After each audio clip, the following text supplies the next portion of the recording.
Right, a very good morning to you. Just an amazing spring morning here in Durban. Sun is hitting me with a beautiful glow here from the back. Got some coffee. Ready for the Historical Jesus Session 8. In Session 8, we're going to be focusing on the exorcisms of Jesus as a subcategory of healing and miracles. Exorcisms are way more important than what we would like for them to be.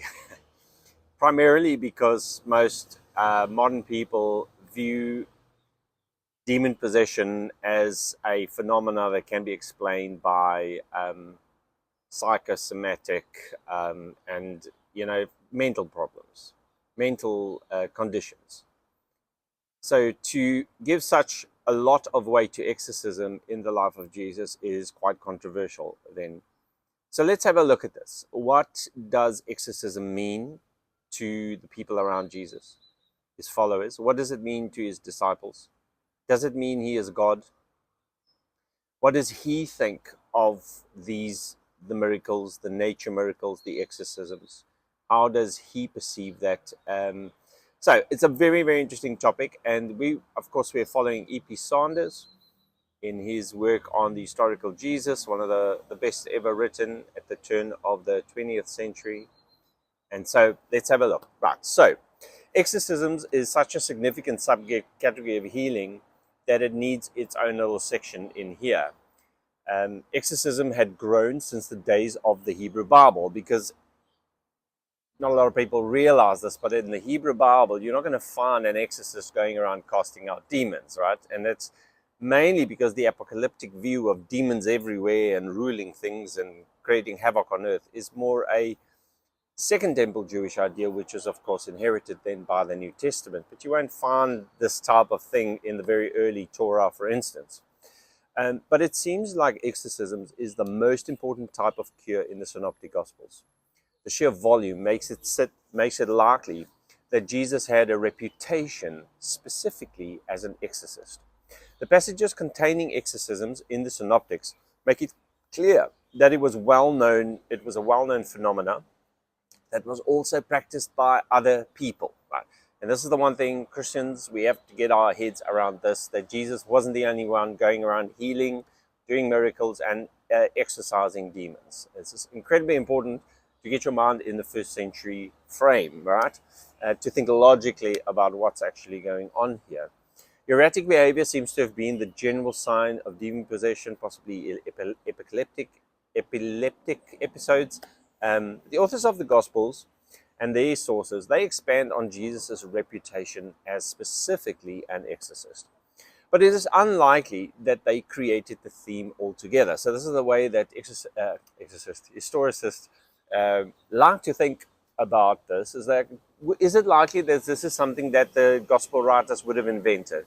And EP says no, it's not likely, because it's not found, number one, in the Hebrew Bible, and number two, therefore it must have had some other source. And because it was something we know historically was done in the first century, specifically in Jewish culture, he then therefore estimates that it is unlikely that this is something that was just made up, meaning that Jesus did have a reputation most likely had a reputation as being an exorcist. Right. Exorcism is not a theme in the Hebrew Bible, therefore it must have come from a different source. It was well known in the first century, and this is something I did not know. But it's not attributed to some of the other very important characters of the first century, like John the Baptist, who is also a historical figure, attested to by Josephus, the first century historian. Exorcism is also not attributed to Honi the circle drawer, another miracle worker of around this time, and also some others. And so the fact is this, that, or it seems to us, that not everyone that did miracles did exorcisms. And exorcism was kind of like a specialization of miracles. And it seems to us that Jesus definitely had this specialization, right? He was understood to be an exorcist specifically. We think, therefore, it's strongly possible, EP says, that Jesus was regarded as an exorcist. And we'll later on talk about what's the significance of exorcism as opposed to, or even over and above, normal healing miracles or nature miracles. But when forced, we still have to place Jesus in the category of prophet if we want him to fit into one box. But in order to see Jesus as he really was, and this is really it's the heart of what historical criticism and the historical quest for Jesus is. I found it so strange that it took me about 30 years as a Christian to want to at least look at this. That's strange, right? But now I am. The point is that Jesus was not just a teacher of morals or ethics. According to Mark, his fame came from his healings, but specifically or especially from the exorcisms. This is an important correction, EP says, to the common view that Jesus was first and foremostly a teacher. Now, you might not know this, but there's big differences between Mark, Matthew, Luke. John is on another planet. But Mark being the earliest and the source which Matthew and Luke uses, Mark differs from Matthew and Luke in many ways, but one specific way is that Mark doesn't have so much teaching. Mark doesn't have the Beatitudes.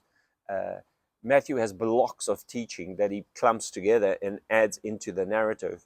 Luke has teaching that he more weaves into the narrative. Some say that these teachings specifically come from a hypothetical source called Q. Others say no, there's no other hypothetical source. No matter which way, the point is Mark doesn't have a lot of it.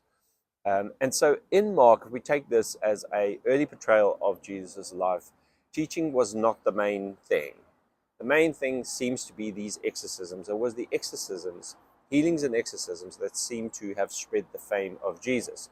So historically, we then say, or EP then at least makes mention here, that Jesus was not essentially just a teacher or a teacher. He was one of the main things that he was understood to be, or that his reputation held, was that he was actually an exorcist. And this is why exorcism is so incredibly important.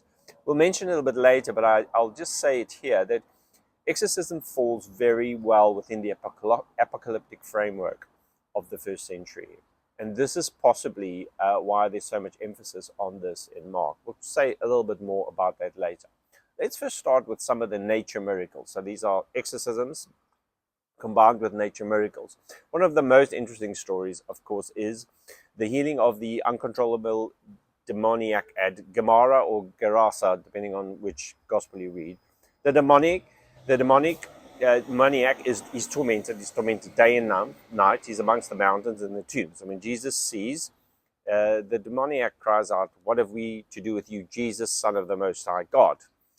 Jesus asks his name, and he casts out this legion, and they go into a herd of pigs. They ask to go into the herd of pigs, and the pigs then, once possessed by the demons, they run off a steep bank into the sea. Then the demoniac, he of course returns to his senses, his right mind, and that's kind of like the story. But EP notes here that this story is very strange on many accounts. Gerasa, which is the place called in Matthew and Luke, of course, is about 48 kilometers southeast of the Sea of Galilee. If you know the landscape a little bit there's no big sea around this area except for the Sea of Galilee. There's no other large body of water around this area. Matthew then shifts the scene to Gemara, which is about 10 kilometers from the sea, perhaps thinking that it reduces the obvious problem. There's no sea and steep banks for the pigs to run from, which makes this historically a problem. So 10 kilometers is still a very long way to run before getting to a steep bank and running into the sea. So it's hard to estimate the story as part of an actual historical account for this reason. Geographically, it doesn't fit. While the emphasis is on healing the demon-possessed man, the story becomes unattractive and unplaceable because of geographical reasons, and then it's hard to swallow this as an actual historical account. I've recently read a book on, I just can't remember the author's name, Elaine Pagels, I think it is, and she takes this as a metaphoric account of a depiction of prophetic, a metaphoric symbol of Jesus ridding the Israelites of the legion, the Romans, and their armies from the area. So that also seems to work quite well, because historically it's very hard to place this little thing. Of course, the most famous nature miracle is the calming of the storm. But it's very different in Mark, Matthew, and Luke. In Mark, for instance, Peter doesn't go out and walk on the water. And also the disciples don't gasp and say, "Oh, you must be the Son of God." In Mark, it's almost opposite. The disciples don't know what to say. They don't understand, and they just carry on. There's then the other miracle, storm miracles, when Jesus falls asleep on the boat and he's woken up, and then he then calms the storm. Okay, so there are also 2 feeding miracles. In the synoptics, there's 2 in Mark, 2 in Matthew. First one is 5 loaves, 2 fish, and they all ate and they were satisfied, and there was 5,000 men. And the second one is 7 loaves and they feed 4,000 men. The most curious aspects about these miracles is the low level of impact it had on the disciples and the people. Like, according to the Gospels, these events had, there was no crowd reaction, 5,000 people. And the only thing the writers has the disciples say is they ate and they were all satisfied. Okay. A massive miracle has just happened, and all the writers can say is that the disciples had enough to eat. And the comment after the second feeding miracle is almost identical to the comment after the first. The disciples make no comment at all. It's weird to think, and we're going to talk about this, it's weird to think that the writers wouldn't include an impact. It had an impact on people, and this is what they said, and this is what they did, because they witnessed such an amazing miracle. We're going to talk about that a little bit later on. So, even the disciples make no comment. So from a single exorcism, his fame spreads abroad. So it seems like in Mark, at least, it's the exorcisms that get Jesus' reputation rolling, and Mark says his fame started spreading because of that. Right. But the feedings, they seem to have absolutely no effect. So this healing of one demoniac as his fame spread abroad, but feeding 5,000 people, nobody says anything about it. Twice, nobody says anything about this miracle, and that's weird and strange. And we're just putting out some datum points that we're going to discuss in a moment or so. EP comes to these conclusions. It says, we can only understand that not many people believed in Jesus as God's final and most important spokesman. Maybe a few hundred, like in Corinthians, Paul mentions 500. The authors did not doubt that Jesus performed miracles, but they all had to grant that many people did not believe in him. And this is quite an interesting thing that we do need to take into account. If what happened in the Gospels are completely historical, and these amazing miracles happened amongst these thousands and thousands of people, why did so many Jews believe? Why did so little of the Jewish people believe, to the point that Jesus would condemn their entire cities? That's interesting.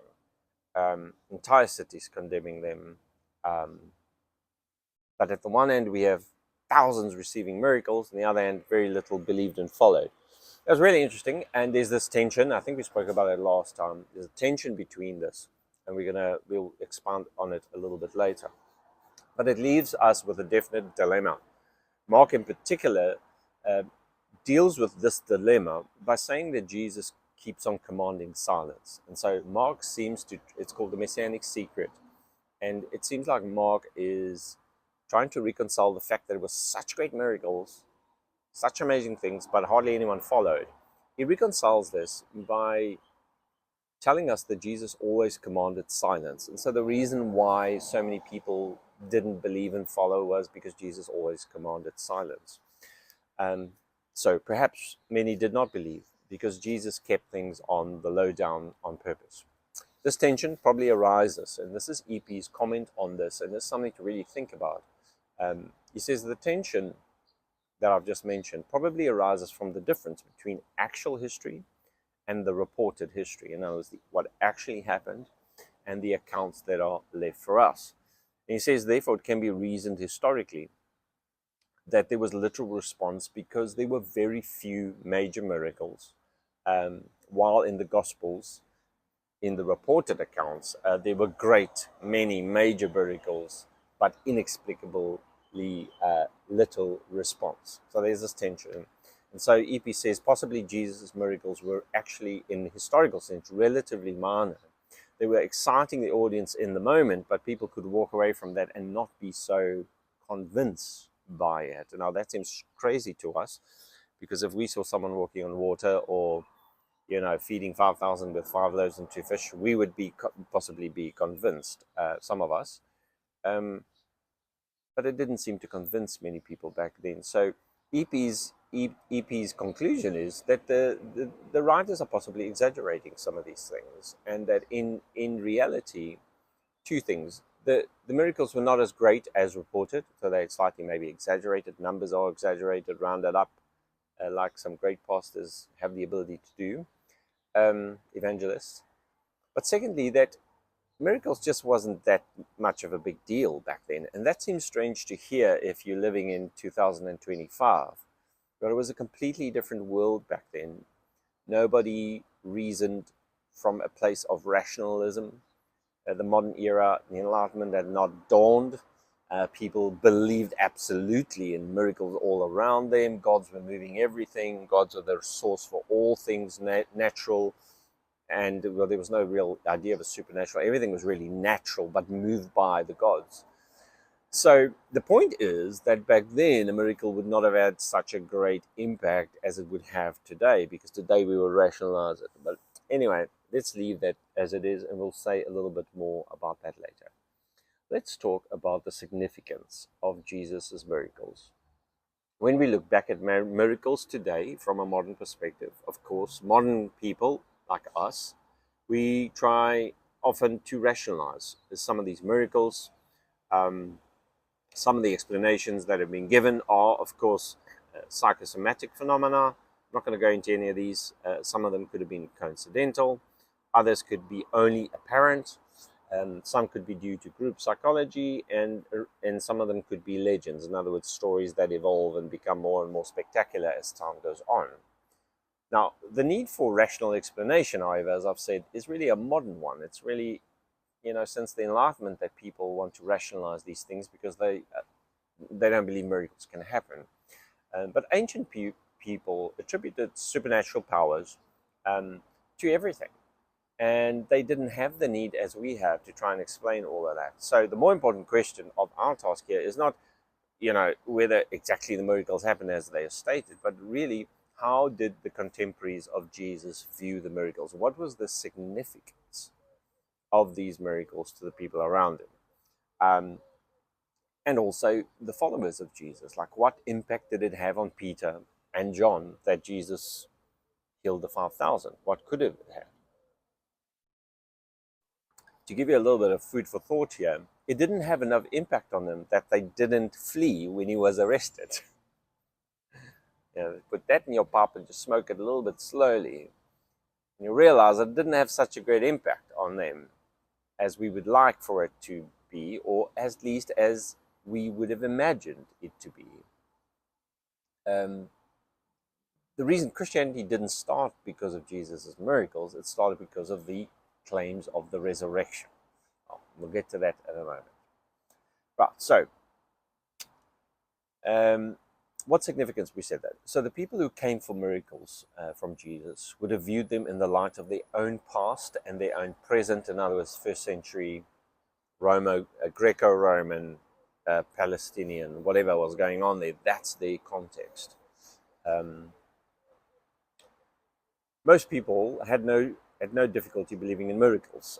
There were miracles in the Hebrew Bible, so it was a continuation of what they believed to be the Word of God.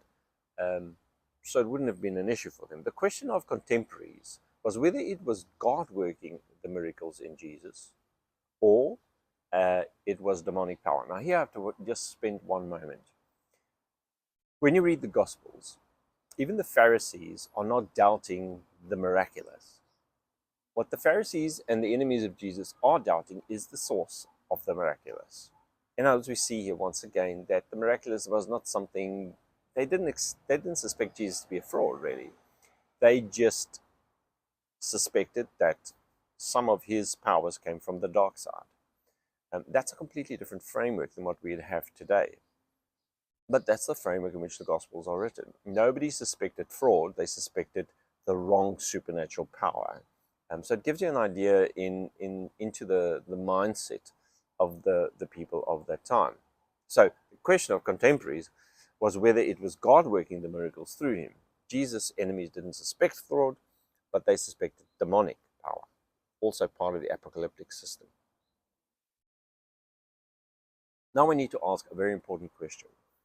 Did the miracles Jesus did prove that he was the Son of God? Because often, my own life as well, these are the type of things you'd lay on the table to prove that Jesus was the Son of God. But it just seems historically that this is not a viable option, that this can't be right. And let's spend a bit of time here so we can explain. The synoptics do not depict people seeking for healing as calling Jesus the Son of God. Nobody came to Jesus saying, Son of God, please could you heal me? Like, it doesn't really happen.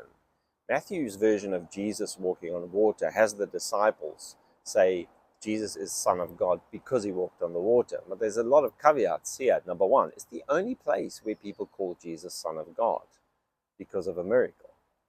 And secondly, Mark doesn't even have that. Mark has the disciples, the source that Matthew uses, Mark, has the disciples not understanding what's going on. And they don't say anything like Jesus is the Son of God.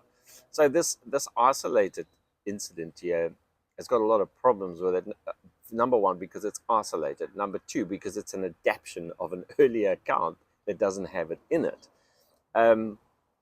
So Mark doesn't have this response. Mark almost has the opposite. Luke just left the story out altogether. So this sentence is then evidence of Matthew's own view as he was writing a revision of Mark.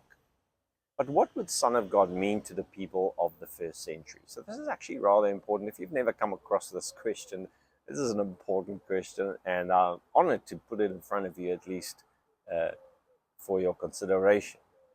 In the Jewish context, Son of God would mean two things. Number one of two things, or both. Number one, it doesn't mean that anyone is more than human, right? But it would be understood from the Hebrew Bible as a collective son, like Israel, figuratively being a collective son of God. Or secondly, it was used for the kings in Psalms. The kings of Israel were understood to be sons of God, not because God was their literal father, but because they had a special relationship with him. They were specially appointed Messiah. They were anointed by him for the task. So these are the only real two contexts that we have from the Hebrew Bible for what Son of God could have meant for a Jewish person. Nowhere in the Old Testament do we see that the Messiah is explicitly mentioned as doing miracles, etc., etc., etc. Right. So, in the Greek world, there was much less of a distinction between God and humans. Like, if you know anything about Greek religion of this time, it was more like a spectrum of divinity. The highest divinity at the top, fully divine. Then there are intermediaries, and finally we would have humans, for instance. But in the Greek world, a human could be deified, like Caesar. After he died, I think it's him, some people saw him ascend to heaven, and so it means he was deified, he became a god, but he didn't become a great god, he's just low on the ranks, right? So the Greeks had this idea that humans could be deified in the spectrum of divinity, but they also believed that gods could literally come down and actually have sex with women, human women. For instance, I think Alexander the Great is a good example of that, and so that Alexander was like a hybrid. Human but also God, because his dad was Zeus and his mother was human. So that was much more of a Greek idea. These ideas are not really Jewish in terms of the Jewish Bible or the Hebrew Bible. So In the first century, then, the idea or the term Son of God could have a range of meaning depending on what culture you'd be from. And so, conceivably, then, we might want to believe, and I think this is what Christians do. We do this. We want to believe that we want the meaning of the Greek culture. Jesus' dad was God, and he impregnated a woman, and he was divine, etc., etc. But EP concludes, and EP says this is unlikely that Jewish people took this meaning. It is much more likely that they took the Jewish understanding, which meant Son of God meant someone who had a special relationship with God because God had anointed them for a specific task. So, the Greek cultural idea that Jesus was more than human is one that was unlikely held by the Jews or by the early writers. Let's talk about Mark at least. We don't see anything like that in Mark. It is probable that the meaning of the Gospels is closer to the meaning that we saw earlier in someone like Honi the circle drawer, who had a relationship with God in such a way as a father to a son. And I think it's of Honi that, I think it's Josephus, speaking under correction, actually mentions this, that he has a son-like relationship with God, and this is why he can call rain. If you recall what Honi the circle drawer do, he draw a circle, stand in the middle, and wouldn't get out until it rains, and he had a reputation for asking God for rain. He was a Jew, right? So this is most probably more what Son of God would have meant to a Jewish person, and this is what EP argues is the perspective of the Gospel writers. Intimate sonship is likely the meaning of son of God in first century Judaism. Thus, this title would not make Jesus absolutely unique, as Jesus also calls God the Father of those who pray to him. Like there's acknowledgments in Jesus' own words that we find, according to the writers in the Gospels, that others would also be children of God in the same type of way. This all makes sense from a Jewish perspective of this of Son of God. Okay, question number 2. If the miracles did not prove that Jesus was a superhuman, what did they actually prove? So they did not even prove that he was God's agent. This is you got to just listen to this, because so many Jews believed that demons could also drive out demons or exorcise demons or do miracles. So this didn't even mean that he was God's agent. It could have been the agent of Beelzebub, right? And they actually accuse him of this during his life. That's what I said. So our study of non-Christian literature indicates that the miracles attributed to Jesus are not greatly different from those attributed to other Jews in the same general period. We spoke about Honi, Hananiah. Their prayers were also very effective. So although people might have considered Jesus a miracle worker, they would not necessarily have made the jump to, therefore he must be God's final spokesperson for all time and be a superhuman son, literal son of God. That jump would not have been made. It's not necessarily there, and there's nothing that leads you into that. Some trusted him, and obviously some did not, and that's why there wasn't as such a great following as we would expect the Son of God to get. Right. Some accepted the miracles and they just went on their way. They got their healing and just carried on with life. They didn't feel like they needed a commitment to him in any way. So a more relevant question would be, did Jesus' contemporaries believe that the miracles proved that the kingdom was at hand? Because as far as we understand, that was the core message of Jesus as listed in Mark and also in Matthew. Did the miracles go hand in hand with the fact that the kingdom was at hand? In other words, we're in the last time and God was about to intervene in history. It doesn't seem like Jesus offered one single great eschatological miracle like Thaddeus, who later on said that he was going to part the Jordan again, right? And I think he got a lot of people walking behind him down to the Jordan, and the Romans came and killed a bunch of them. Thus, we conclude that the miracles did not prove necessarily that he was an end-time prophet, right?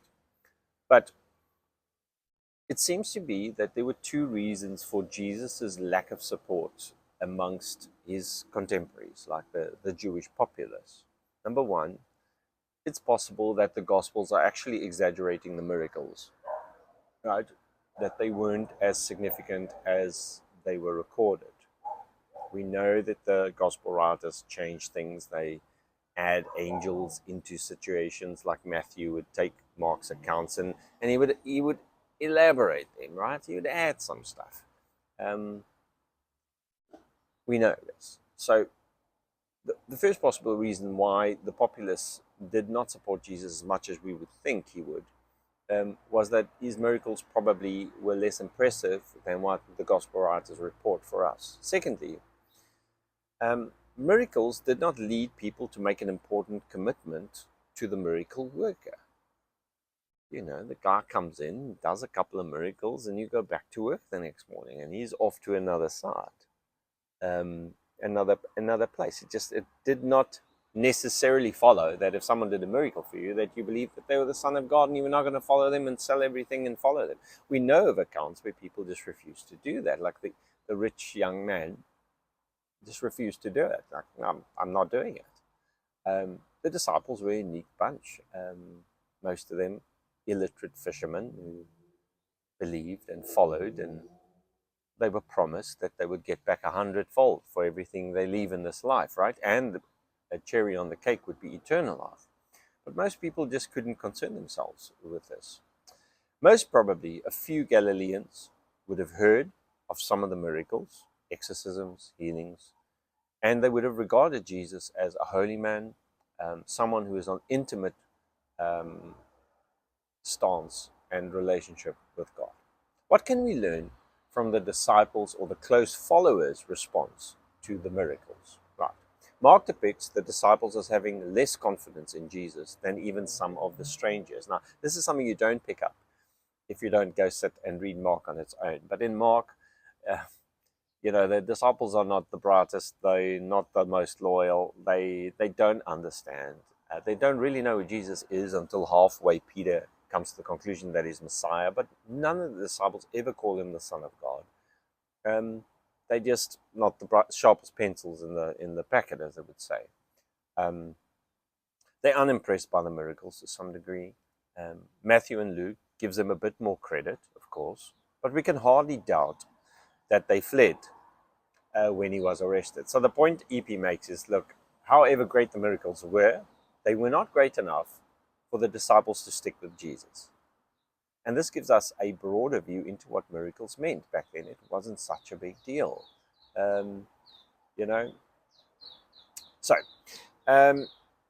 Peter, of course, denied him completely. It was really the resurrection appearances that gave them confidence to continue the mission. It was not the miracles. And I don't know if you ever thought about this, but I think this is something to really, really sit and ponder about, that when it comes to Christianity, the miracles were not the thing. We might feel today that, it was all those massive miracles that started Christianity, but it's not. There were lots of miracle workers, and they weren't significant enough. People just didn't follow miracle workers in the way that we think they did. It was the resurrection appearances. That's what kick-started Christianity. People, like the disciples, got back on track because of the resurrection appearances, not because of the miracles. Okay. Thus, the effect of the miracles on the disciples was probably not much greater than that on other Galileans. Jesus was on good terms with God, a man of God. But the few miracles did not convince them that he was going to change the world. They just weren't convinced. Nevertheless, miracles often accredited the performer as a valid spokesperson for God, right? That we can grant. Even then, they were not fully convinced. It was the resurrection that convinced them. It is, however, reasonable to assume that the Gospels reflect something of Jesus' disciples' view on miracles. But the single most interpretive category in the Gospels is that the miracles show that in Jesus, God was beginning the conquest of evil and its consequences. And so here is where miracles intersect with apocalyptic Judaism, specifically exorcisms. Because exorcisms, as a result, I would say, of apocalyptic Judaism, is a show that God is dealing with evil. Now, remember, in the apocalyptic world thought, there would come a time at the end of time when God would intervene in humanity and deal with all evil. And so Jesus going around and dealing with evil, having a demon actually leave, means that he's connected to this grand narrative in such a way that he can affect pockets of this victory already, right? As a foreshadowing, maybe, of the final big victory. So Jesus is locked in battle with Satan. We see this from the beginning, from the desert temptation, then into the exorcisms. And these are kind of small victories that foreshadow a final kingdom victory of God coming and dealing with all evil. The relationship between healing and the defeat of sin is explicit in the story of the paralytic man. Jesus helps him up and then says, your sins are forgiven. I'm not sure what the relevance of that sentence is. Let's move on. Nature is also tamed and brought into submission by Jesus. If you have followed some of my other stuff, you'd know that an ancient Middle Eastern depiction of the storm gods would be that they could tame the deep. It's also depicted as a chaos monster, dragon, Leviathan, Rahab. What's the other word for it? Leviathan, Rahab, Tannin. Storm gods would be able to tame water. That was incredibly important, that the seas would obey the command. And that's, in fact, even in Psalm 104, I think Psalm 79, taming of the waters, depicted by like a dragon type figure, is the beginning of creation. Right? And so the chaos is turned into order, cosmos. Right? So Jesus walking on water, calming the storm, could also be reflective of exactly that, that he is that. He can call on the power of God to even tame that chaos, right? Okay. EP just makes mention of this. So he could call on the power of God in these moments to accomplish the things that are normally attributed to God. These later authors get their confidence in the Gospels from the resurrection, post facto. Now, post facto, I think it's a Latin term, but it means after the fact. So the writers get their confidence in Jesus after the resurrection appearances. And then, remember, they're writing back into history. And so that obviously affects the way that they're writing. The reality seems to be that in Jesus' lifetime, the disciples' faith was not that secure. They just... I wish they were just amazing, but it doesn't seem like they were. They were just normal fishermen that want a better life, follow Jesus. They liked the miracles. It didn't convince them completely. Eventually, they ran away. Yeah, that's what happened. And it was the resurrection appearances then that seemed to have convinced people that, look, even though Jesus looked like a prophet, acted like a miracle worker, exorcist, had great moral teachings, there's something more to him than just being a Jewish prophet, because God never resurrected anyone and God resurrected Jesus. So he has to be very special. And so it's post facto that they attribute ideas like Son of God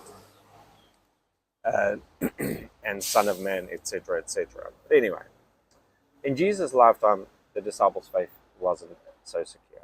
So finally, we want to ask, how did Jesus himself understand his miracles? Now, I know this is hectic to try and get to this, but there are some clues in the Gospels that gives us an idea of what Jesus thought of his miracles. So we're not going to invent any ideas, but we know that there are different views on Jesus providing a sign. In other words, a sign, would be Jesus doing something to prove something. Now, there are four versions, or I've got three here, in which Jesus are asked for a sign, or asked to provide a sign, and he refuses in all of these accounts. Of course, in John, the whole book is about 7 signs. He does everything to prove that, and then adds a little metaphor, like story to it, etc. But John's a different animal. But we're talking about the synoptics. In the earliest account, in Mark's account, Jesus asked for a sign. I'm going to read it for you here, Mark 12:38 to 42. The Pharisees came, began to argue with him, seeking from him a sign from heaven to test him. And he sighed deeply in his spirit, and he said, "Why does this generation seek for a sign? Truly I say to you, no sign will be given to this generation." So in Mark, our earliest version of the Gospels, when asked for a sign, Jesus says, sorry, no sign. Right?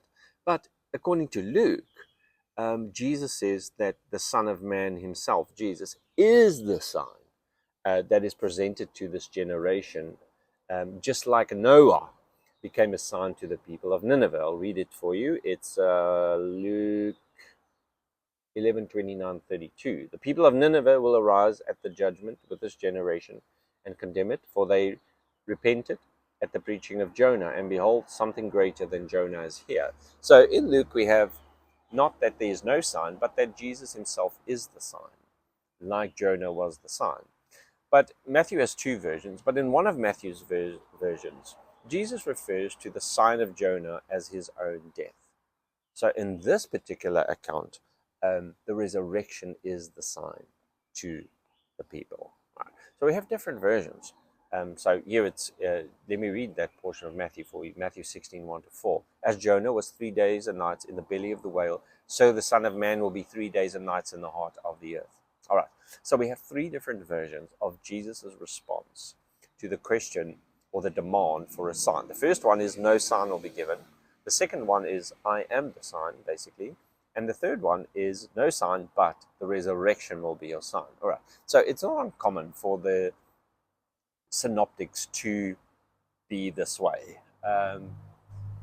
It complicates things that Matthew and Luke used Mark, but it's obvious to me now, after many years of studying the subject now, that Matthew and Luke altered Mark in significant ways, which raises a lot of real questions. And if you're a real thinker, you'd immediately ask yourself, well, did Matthew or Luke regard Mark then as the Word of God? If they could just change it, leave things out, add things in, the simple answer is no, they didn't.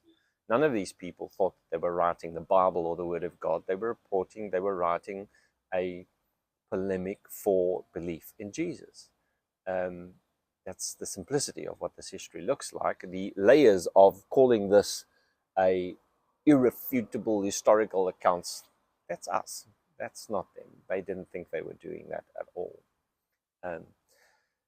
So it's not difficult to see how the last interpretation, the one where it says that the resurrection will be the sign, will agree with later Christian sentiments, and therefore has the least chance of being the words of Jesus himself. In other words, when we look at these three options, these different responses to the sign, it's obvious that the last one is a post facto writing. It's after the resurrection that Christians started believing that the resurrection was the sign. Before that, no sign, or I am the sign. So this is the way how we can deal with some of these things. Jesus probably refused to give a sign. That's probably what really happened, the Markian account.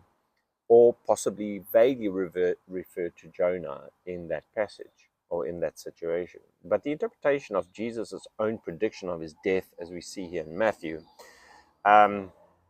and resurrection, probably originated post facto. And I know that this is really not nice to hear, and this really pokes me in the eye still, but I'm starting to realize that when looking at these texts just from a historical, natural perspective, this is probably what happened.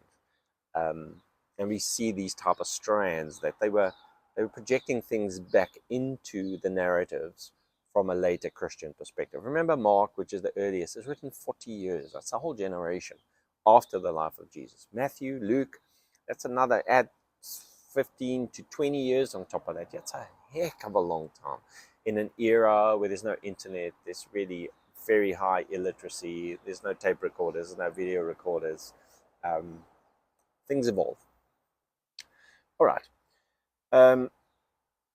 Thus far, it appears that Jesus did not rest his case on the miracles, right? It seems like the point we're trying to get back to is that Jesus didn't offer a sign. He didn't think that signs were going to make people believe, right? And then you read John and you say, oh, this is a different Jesus. He believes signs will do everything, right? Different author, add on another 20 years on Luke and Mark, and you literally have a different Jesus appearing in John. If you really take your time, you'll realize it's just a different perspective. It's not a different perspective on the same thing. I thought it was that. It's not that. By the time the community or the Johannian author just understands Jesus completely different, right? Okay.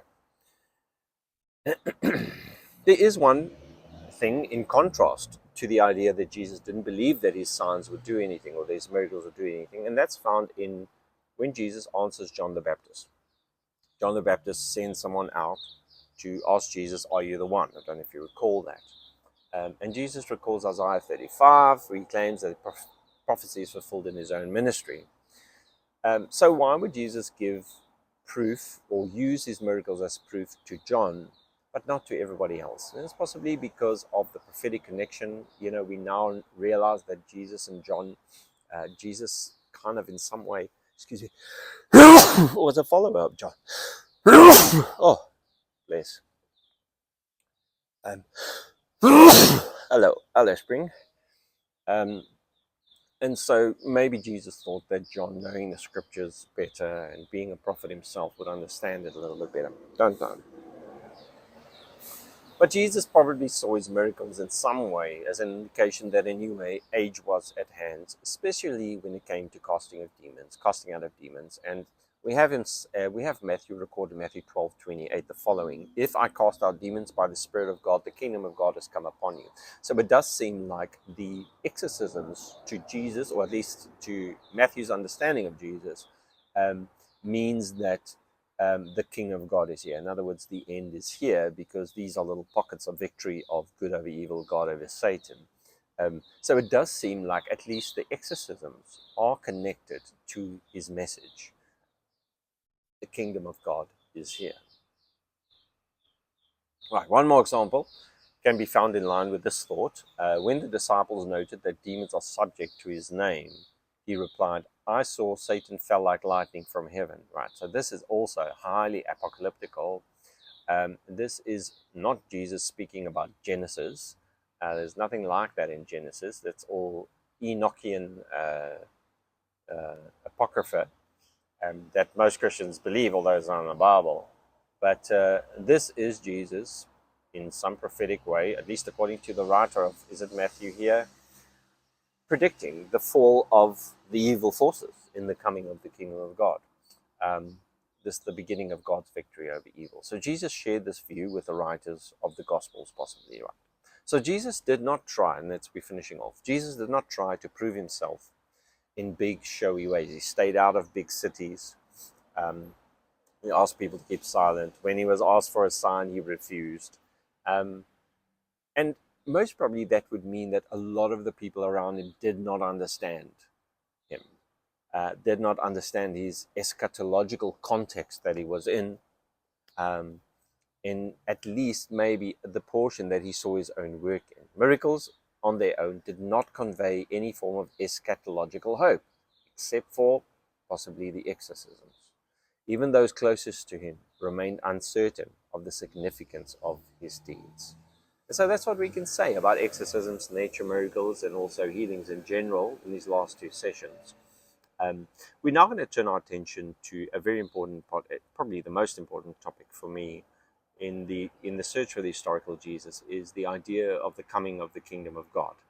And we'll do that in our next session. Thanks for joining me. Have a nice day. Cheers.